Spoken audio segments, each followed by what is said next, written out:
भाजपा के मकामी नेताओं का फैसला था और जेडीयू के गैर मुस्लिम लीडरों का भी फैसला था कि नहीं, हम सब गोलबंद होकर क्या कहते हैं कांग्रेस को दे दें, चूंकि कांग्रेस की तरफ मुसलमानों का रुझान था।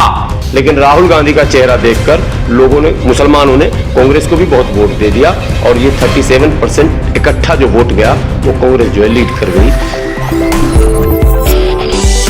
ये माधवी लता चर्चित उम्मीदवार रही है। चुनाव में बहुत कुछ उलटफेर होता है, चुनाव में बहुत सारी शिकायतें आती हैं, उसका संज्ञान भी चुनाव आयोग लेता नहीं लेता ये तो अब देश देख ही रहा है, इस पर बहुत ज़्यादा बोलने की ज़रूरत नहीं है। माधवी लता की कई शिकायतें आई, कार्रवाई हुई नहीं हुई ये तो वैसी साहब अब समझेंगे, वहाँ के लोकल लोग समझेंगे।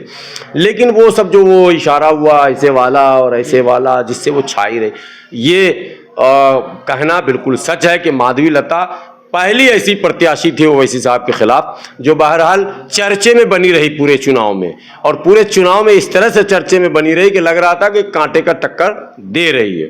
लेकिन परिणाम ये बताता है कि कांटे उठे का टक्कर हुआ नहीं, चुनाव वैसा ही हुआ, बल्कि मार्जिन बढ़ता गया। मार्जिन कभी जीत का घट कम नहीं हुआ ओवैसी साहब का, ये रिकॉर्ड है। 4 में जितना वोट आया था, 9 में उससे ज़्यादा वोट, 14 में उससे ज़्यादा वोट, 19 में उससे ज़्यादा वोट, ये MIM का वोट प्रतिशत वहाँ लोकसभा में बढ़ा है, हैदराबाद लोकसभा सीट पर। तो इसलिए माधवी लता ने क्या किया, अब इस सब पर चर्चे का कोई समय रहा नहीं। माधवी लता ने जो किया वो वहाँ के लोगों ने उसको दे दिया रिटर्न गिफ्ट। हर प्रत्याशी कुछ न कुछ ऐसा करना चाहता है जिससे वो मशहूर हो जाए। शोहरत, इज्जत, दौलत, यही तो एक इंसानी फितरत है।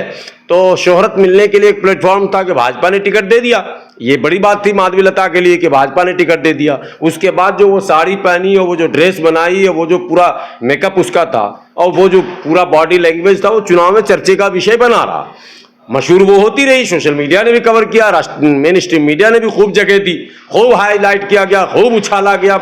लग रहा था ओवैसी साहब सीन से आउट हो चुके हैं, ये सब तो लग रहा था। लेकिन ओवैसी साहब के तमाम विधायक, तमाम काउंसलर, जो कारपोरेटर है, वो सब लगे हुए थे, पूरा MIM का सेटअप लगा हुआ था, वो अपना काम कर रहा था। बस ओवैसी साहब ने लड़ा है। ऐसे ही चुनाव होना चाहिए कि एक चिल्ला रहा सोशल मीडिया पर, जबकि मीम MIM का सोशल मीडिया पर बहुत बेहतरीन पकड़ है, लेकिन इस चुनाव में ओवैसी साहब ने सोशल मीडिया से बहुत हद तक दूरी बनाकर रखी थी और काम पर ज्यादा फोकस रखा था, और माधवी लता ने मीडिया पर ज्यादा फोकस रखा था। तो वो मीडिया में ही निमट गई और असदुद्दीन ओवैसी जमीन पर आकर वोट लेकर संसद पहुंच गए। तो ये असल मुद्दा है और ये सब लोग चाहते हैं कि हम फोकस मेरा हो जाए, और हारने वाले ज़्यादा चाहते हैं कि हम तो हार ही रहे हैं, कम से कम मशहूर तो हो जाएं। तो माधवी लता उसी पैटर्न पर काम कर रही थी। सर, अगर बिहार की बात करें तो बिहार के किशनगंज में क्या कारण रहा हार का? देखिए, किशनगंज में क्या हुआ कि वहाँ पहले त्रिकोणीय मुकाबला था। त्रिकोणीय मुकाबला अगर ट्रायंगल इक्वल होता तो अख्तर अली मान साहब जीत जाते। ऐन मौके पर वहाँ जो भाजपा, वहाँ के समीकरण को समझना कि 63% माइनॉरिटी वोट है, तो लगभग 37% जो है वो मेजोरिटी यानी नॉन मुस्लिम वोट्स हैं, ये कह लें हिंदू वोट्स हैं, मान ले सीधे सीधे। तो वो निर्णायक वोट हैं 37%, वो जिधर जाएंगे बैलेंस उधर बनेगा। जैसे दूसरे सीटों पर मुसलमान जिधर जाता है बैलेंस उधर बनता है। तो आप किशनगंज में तीनों मुस्लिम कैंडिडेट, जेडीयू से भी मुस्लिम, कांग्रेस से भी मुस्लिम और MIM, शुरू के दौर में लगा कि ये जो 37% है नॉन मुस्लिम, ये जेडीयू में जाएगा क्योंकि भाजपा जेडीयू का अलायंस है। लेकिन वहां ऐन मौके पर टॉप लीडर जो भाजपा के थे, यहां तक के RSS के भी जो लीडर थे, उनकी मीटिंग हुई थी और यह तय हुआ कि नहीं, जेडीयू की तरफ मुसलमान नहीं जा रहा। तो अगर मुसलमान नहीं जा रहा और सिर्फ हम देंगे भी तो जेडीयू नहीं जीतेगी, MIM जीत जाएगी। तो MIM को रोकने के लिए हमको गोलबंद होकर कांग्रेस की तरफ जाना, यह RSS के मकामी नेताओं का फैसला था, भाजपा के मकामी नेताओं का फैसला था और जेडीयू के गैर मुस्लिम लीडरों का भी फैसला था कि नहीं, हम सब गोलबंद होकर क्या कहते हैं कांग्रेस को दे दें, चूंकि कांग्रेस की तरफ मुसलमानों का रुझान था। यानी MIM और कांग्रेस में ही असल बंटवारा होना था। ये जमीन पर लग रहा था कि बिल्कुल टक्कर में कांग्रेस और MIM है। वैसे में जेडीयू के जो जीतने की संभावनाएं थी वो उसी वक्त खत्म हो गई जब ये 37% इधर मूव करने की तैयारी करने लगा, और हुआ भी वही पोल।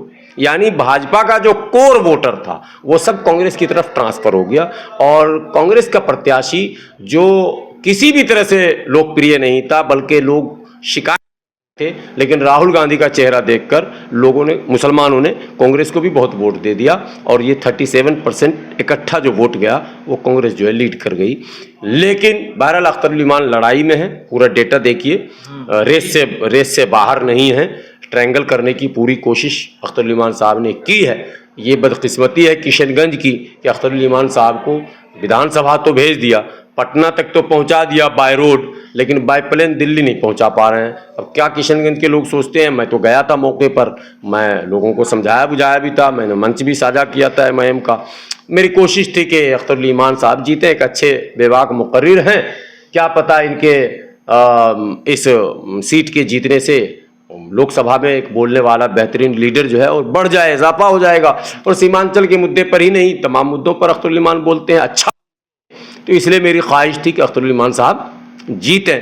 सो ऐसा हो नहीं सका, बदकिस्मती। आज सुबह भी किशनगंज के किसी शख्स से मेरी बात हुई और मैंने कहा आप लोग बदनसीब हैं कि एक नया प्रयोग नहीं करते, उसी घिसी पिटे चेहरे को फिर आपने जिता दिया जिसको नहीं जीतना चाहिए था। तो अब उसको हम लोग कुछ कर नहीं है, तो जनता का फैसला है। समीकरण तो ज़मीन पर तैयार होता है, वो तो मकामी वोटर तय करते हैं। बाहर के लोग तो सिर्फ मोटिवेशन के लिए जाते हैं, वो अपना जाके समझाते हैं, बुझाते हैं, कोशिश करते हैं, उनको गोलबंद करने की कोशिश करते हैं, लेकिन कोशिश तक तो वो हैं, लेकिन फैसला तो मकामी लोग ही लेंगे। सो मकामी लोगों ने जो फैसला लिया, बहरहाल उस फैसले का हम एहतराम करते हैं, फैसला सही हो या गलत, लेकिन किशनगंज की आवाम से हम अपील करते हैं कि अख्तर उल ईमान साहब जैसे लीडर को आप मजबूत करने में कहीं चूकें नहीं आने वाले दिनों में।